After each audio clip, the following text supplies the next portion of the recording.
Divergence को कैसे trade करेंगे समझ लेना, बहुत सिंपल बता रहा हूँ। हमें डाइवर्जेंस देखना है ओवरसोल्ड एरिया पे या ओवरबॉट एरिया पे आरएसआई के।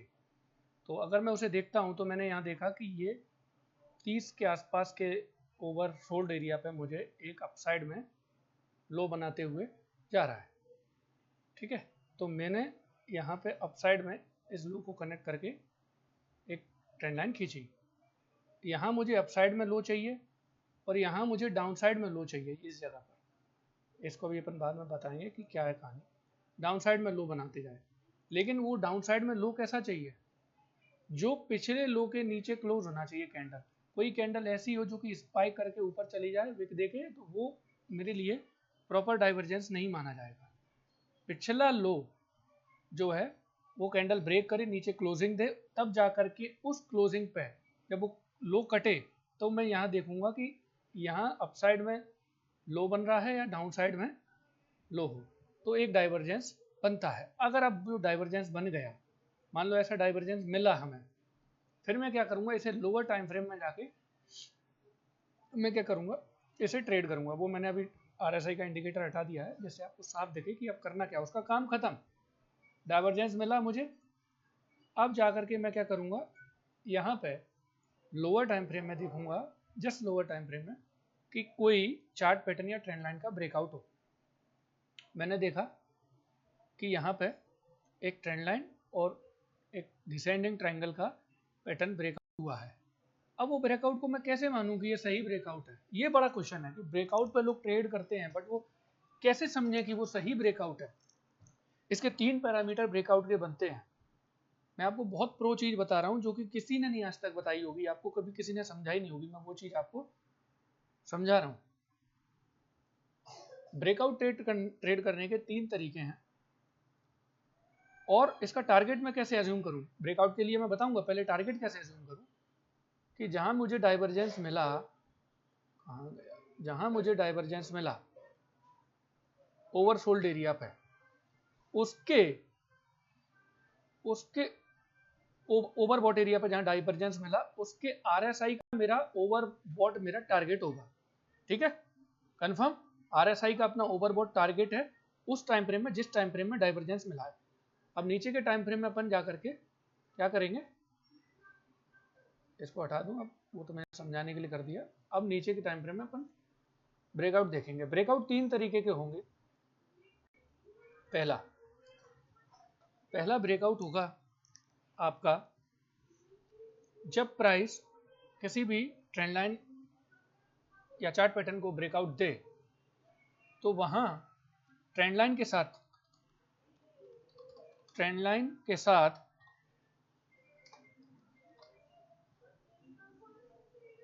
लास्ट स्विंग का ब्रेकआउट दे। ये ट्रेंड लाइन के साथ ये पिछला जो स्विंग है उसको ब्रेकआउट करके ऊपर क्लोजिंग दे। ठीक है,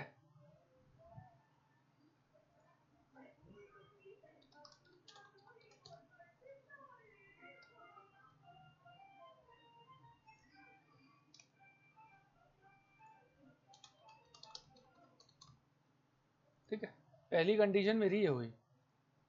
दूसरी कंडीशन मेरी क्या कर, पहली कंडीशन में ये वाला ब्रेकआउट मैं कंसीडर करूंगा, और वो पावर ऐसा नहीं कि मर रहा है, बहुत यहाँ समय गुजार लिया है इसने और फिर ब्रेकआउट दे रहा है। मेरे लिए अगर काफ़ी टाइम, अगर मान लो कि ऐसी ब्रेकआउट अगर हुआ है और यहाँ काफ़ी टाइम गुजार रहा है, मान लो कि कुछ ऐसा कर रहा है प्राइस कि इस जगह ब्रेकआउट पे कुछ ऐसा कर रहा है, बहुत मतलब एक रेंज बना रहा है और फिर ब्रेकआउट दे रहा है, अभी बता रहा हूँ उसका रेंज बना करके ब्रेकआउट दे रहा है, तो उस ब्रेकआउट को भी मैं अच्छा मानूंगा। तो पहला कंडीशन कि ट्रेंड लाइन और लास्ट स्विंग का ब्रेकआउट हो। दूसरा कंडीशन ट्रेंड लाइन के रेजिस्टेंस एरिया पे, एक रेंज बना के ब्रेकआउट हो। ठीक है, एक रेंज बना के ब्रेकआउट हो। ठीक है, तीसरी कंडीशन या कोई ऐसा ब्रेकआउट जो कि एक ट्रेंड लाइन या चार्ट पैटर्न का कुछ ब्रेकआउट हो रहा हो, उस समय प्राइस डबल बॉटम बना के ब्रेकआउट करे। डबल बॉटम, इस तरीके से डबल बॉटम बना के ब्रेकआउट करे। तीसरी कंडीशन का ब्रेकआउट ये होगा डबल बॉटम।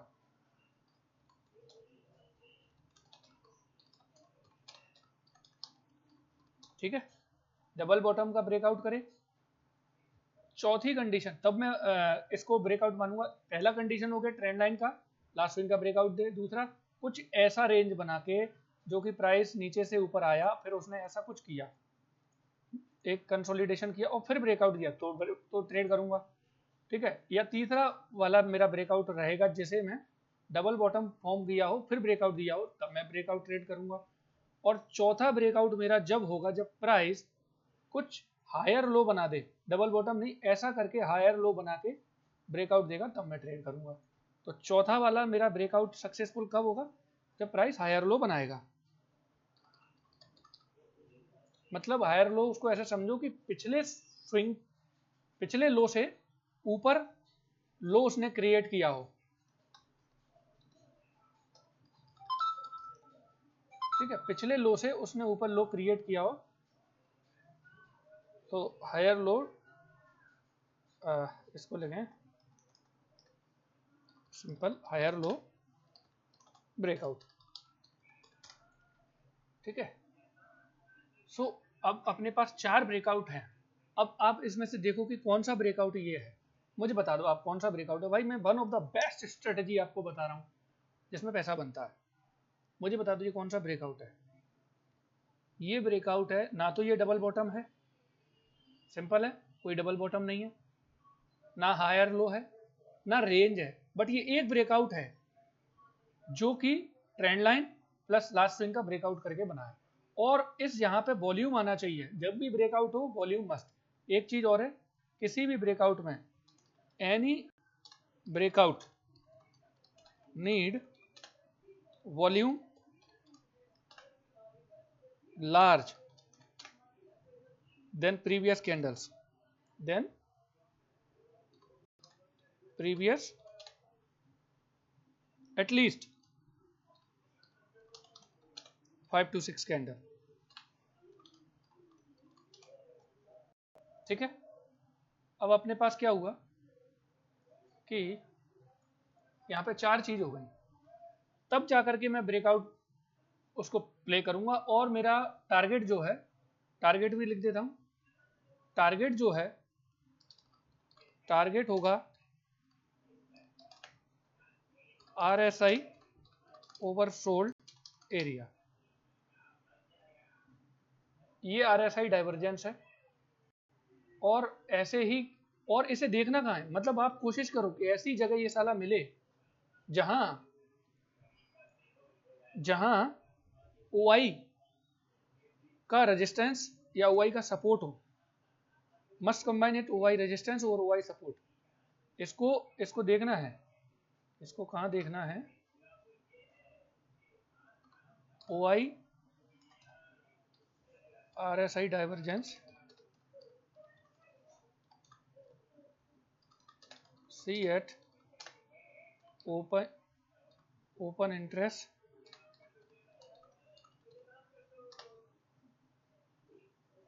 बाउंड्रीज, अरे बाउंड्रीज, सपोर्ट एंड रेजिस्टेंस।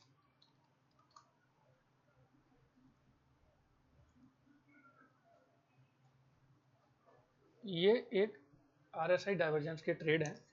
ठीक है गाइस, मैंने पूरा कोशिश किया है समझाने को, इसमें कुछ भी नहीं है छूटने वाला जो मैंने छोड़ा हो।